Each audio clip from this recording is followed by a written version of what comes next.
Our project today is we're going to be starting a beaver blanket and or throw, depending on how many pelts we use.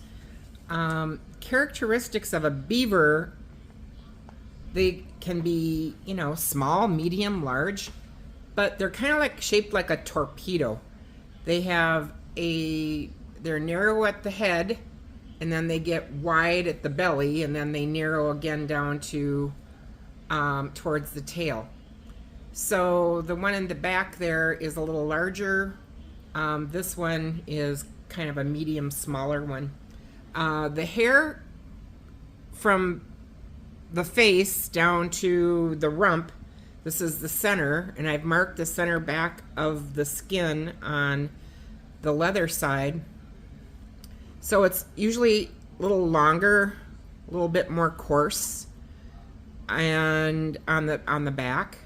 And then the colorations, they vary, but it's usually going to be a little golder or redder on the back, and then it's going to come down and it's going to get, the hairs are going to get a little shorter and softer, and the colors change a little bit more to the outside. But you can see there's kind of like a natural fall line on this beaver pelt where the hair coloration changes more towards the belly, and the hair also changes more towards the belly. So I also mark that fall line on the leather side of my pelt, so you can see how I've got that line drawn. And then I sandwiched my pelt together, kind of like how the one is done in the back, and I just kind of marked a hash mark. So I've got this side marked, and then I did a matching mark on the opposite side. So if I stretch this, I kind of want to keep a balance as to how I stretch my pelt. Now, what we're going to do is look at the leather side of this in a second. I did close my front leg slits and my back leg slits, slit openings. I didn't close the face on this because I'm not going to use the face on this particular project. But a lot of times what I do on the face is I cut out kind of like a V to the just behind the earbuds and on both sides, and then come down and cut out both sides of the nose, or the eye, because I've already trimmed off the nose. The nose was here. So however you do it, but I join these up all the way down to the base of the face right here, and it gives kind of a nice look if you want to use that for a hat brim, because the hair, when it's joined together and this is sewn up, it gives kind of a pretty fan effect, and it goes from the deep tone in the center to the lighter tones on the outside, and I think it gives kind of a pretty look on the bill of the hat. We're not going to use that, so today all I did was I spliced open a little bit of this area so that it would stretch well. Some people completely cut this out in a square. I don't know, I kind of like to leave it on, because if I want to hang this pelt up and I don't use it right away after I've blocked it, I've got something to hang it on. And also when I stretch, I like to use this area in between the earbud spots. I can pull it so it gives me a little bit more leverage. And you can see here I closed up the front leg holes. I closed up, this would have been like a spot where there was a nipple, and it feels kind of like a hard little callus on the first side, so I cut that out. Just a little oval. Some people call it an ellipse or an eclipse looking type thing. That's fine. And I just trimmed out along the leg openings on the front and the back and sewed those up by fur machine. I went over my pelt, looked for any other damages. Here's the back legs I closed up. And, you know, I'm just kind of like, I am what I am. I like to close my leg openings. People like to open these up to the side and just pull when they stretch. You can do whatever you'd like. I just have found that sometimes it works better for me to close them up, especially on smaller hides, because shoot, sometimes I'm only missing a quarter or half an inch, and I can get that out after I've closed that up, and you wouldn't even know that the hide has been seamed there, because those leg hole openings, they really do close up nice. So what we're going to do is I'm going to show you next how I marked this on the leather side.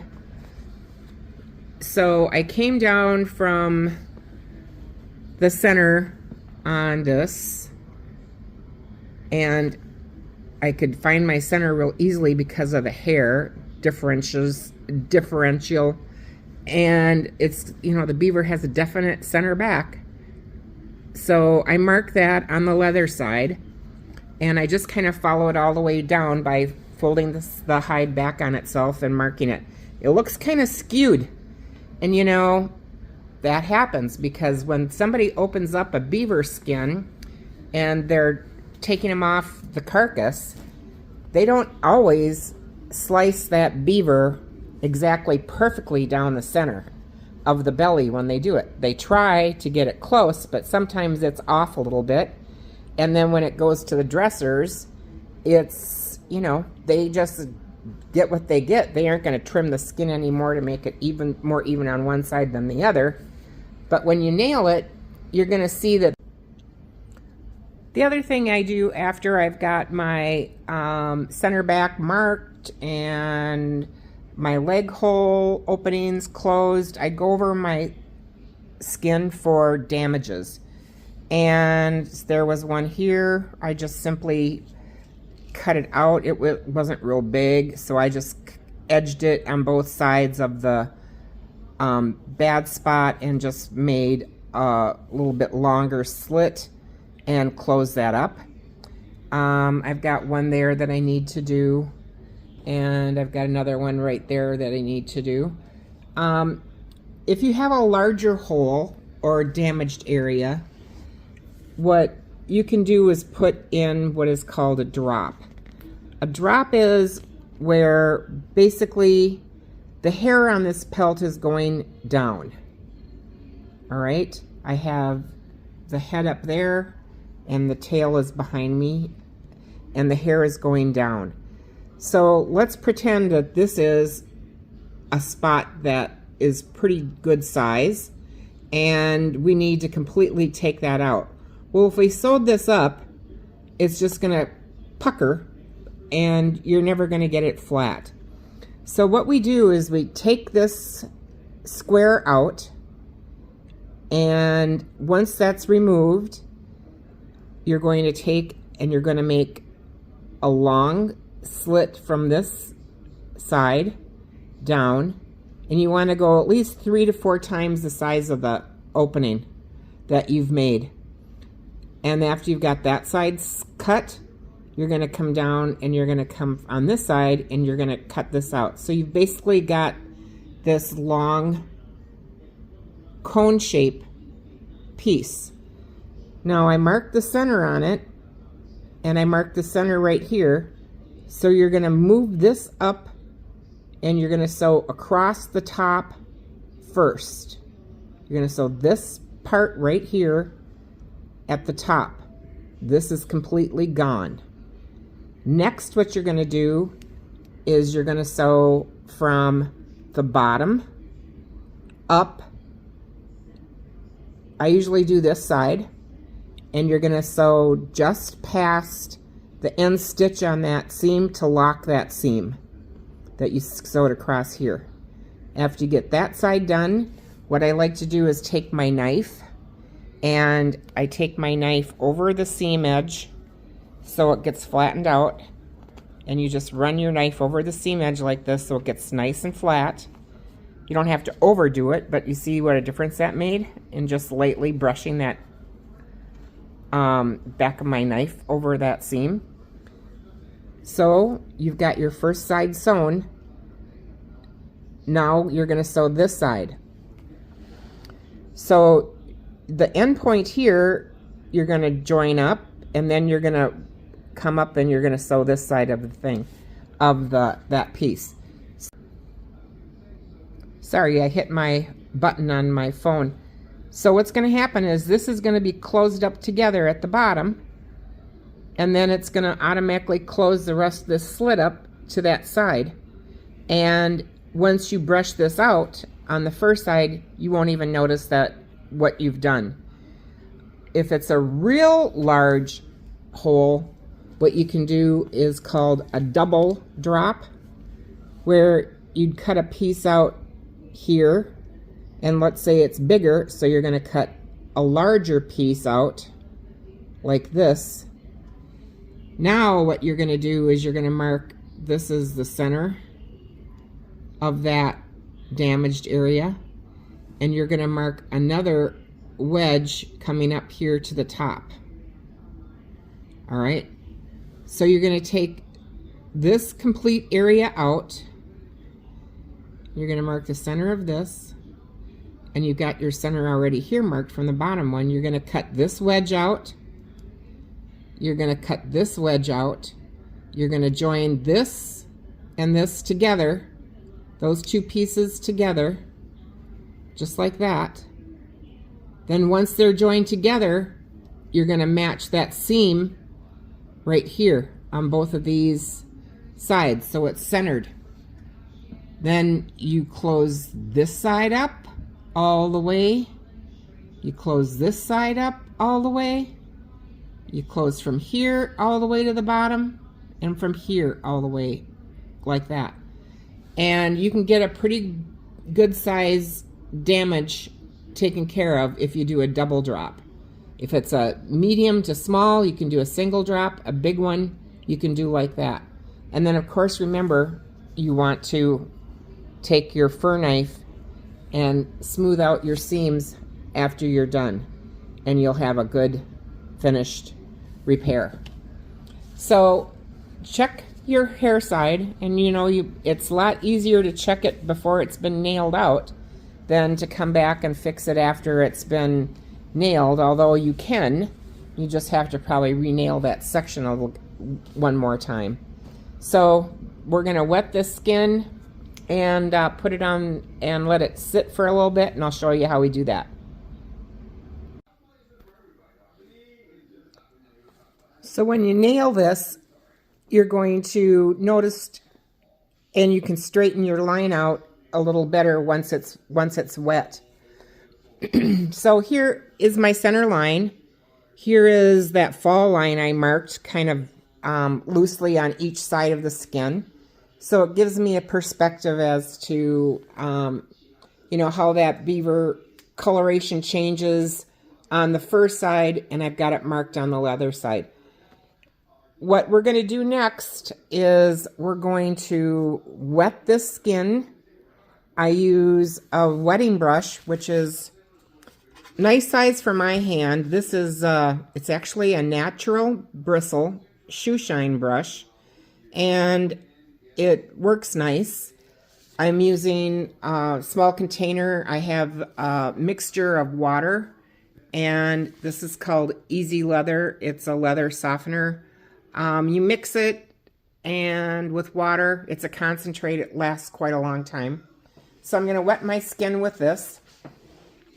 Then what I have for nailing is the beaver hide isn't real dense, like the hair is pretty even, so I don't need a real long staple. I'm going to use a 1/4 inch. I've got a 1/4 inch staple, and I've got a L19 stapler. It's kind of nice because it uses 3 different size staples. I think you can see it on the head right here where it says it uses a 1/4 inch, a 3/8, and a 1/2 inch staple, which makes this a nice tacker. And it is just, you just simply push the plunger down and your staple goes right into your board. Now, it won't staple into plywood, what I use is a homicide board. It's a pressed paper, kind of like a mache. Some people call it a soundboard, but you can buy it at Menards, Lowe's, and comes in a 4x8 sheet. I've got 2 panels underneath here. I took the 4x8 sheet and I cut it in half, and so each one of my sheets is like 4x4. I put down a piece of craft paper just because I like to usually draw a grid or my pattern on my paper, so I know how big I need to stretch my skins. And then when I pull my skin off, all I have to do is lift the corner of the paper and the corner of the hide at the same time, and it comes up easily. So to remove the staples isn't hard once that's done. So next what we're going to do is we're going to take our water and we're going to wet our pelt. You want to do this completely, the entire skin, from the top to the bottom. One thing I do like to do is right down here on the rump, the hard edge is just really hard to stretch. So I like to trim that off probably about a 1/2 inch to 1/4 inch, however thick that is, right at the bottom. Like from this leg across the bottom to about the same spot. Oh, you can see where I stopped there on that side. It just gets rid of that hard core. And you're not going to use that anyway. So, but wet your skin. After you've got your skin wet and you've done the whole thing, you're going to take this, and you want to be generous with your water. We're going to brush this in. After it's brushed in, you take your pelt and you're going to fold it in half, lengthwise usually is the easiest. And what I like to do is I kind of like to push that water into the leather and massage this a little bit so that I'm sure it's getting nice and soft. And, you know, just a few minutes. And then roll it up. I've got like 7 or 8 of these to do. I roll it up, and then we're going to let it sit. So usually I let it sit for at least 15 minutes. Don't do more of these than you can get nailed out in about a 1/2 hour after you've got your wetting done. If you get called away for something, take and put your damp skin in a plastic bag so it doesn't dry out until you can come back and work with it. But after we've got these wet, I'll show you what we do next to nail them out.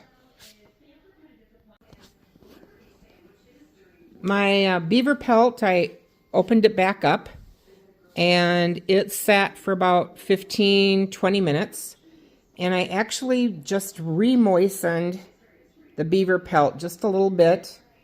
And this is soft and supple and ready to go.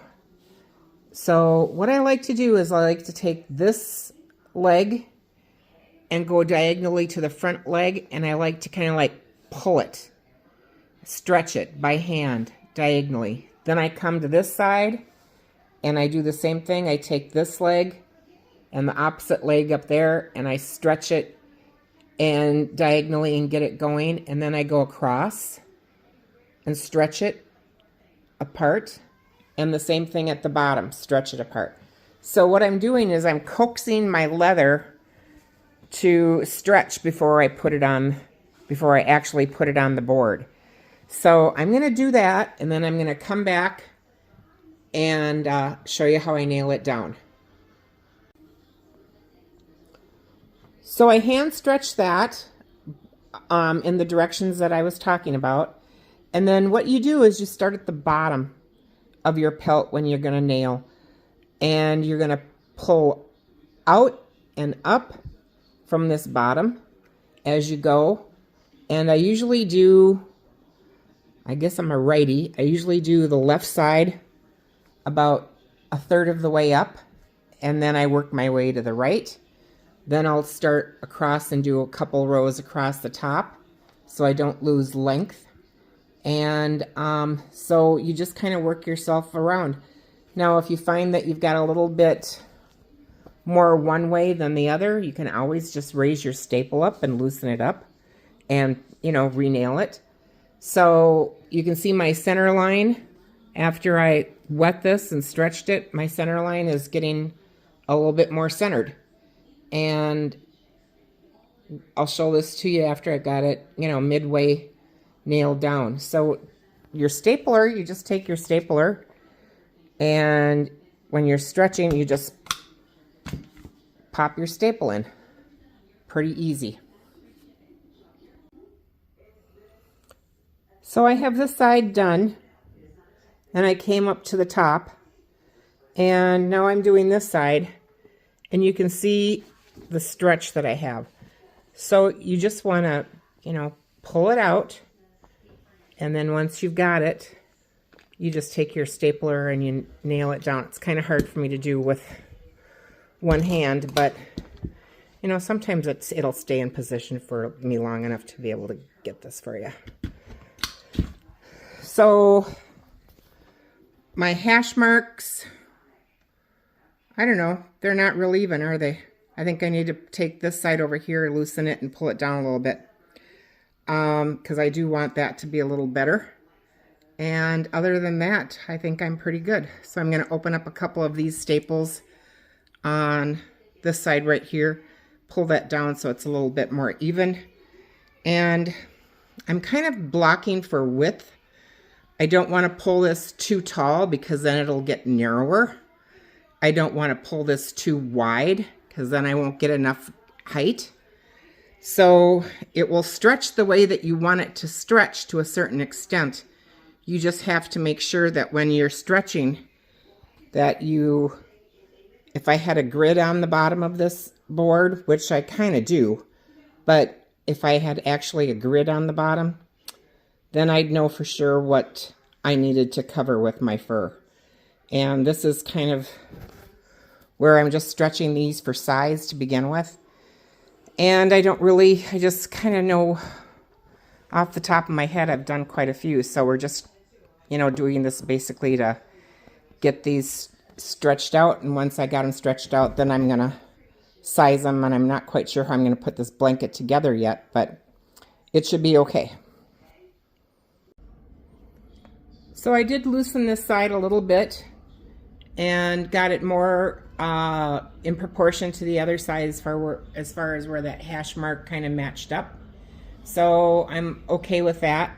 Now, after I've got this stretched out, this is going to sit on the table overnight till it's dry.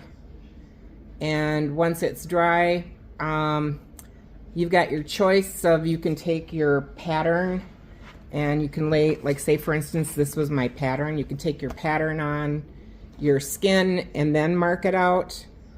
You know, obviously this is small, but like if this was a 20 by 24 inch block, I probably have this out of that skin right now, and I could mark that before I take it off the board, or you can mark it at whatever time you want, but it's nice to mark it when it's on the board and it's nice and flat. So we're gonna let this dry overnight. I've got quite a few to do. This blanket might have as many as 18 skins. That's how many the fella sent me, so we'll see what happens.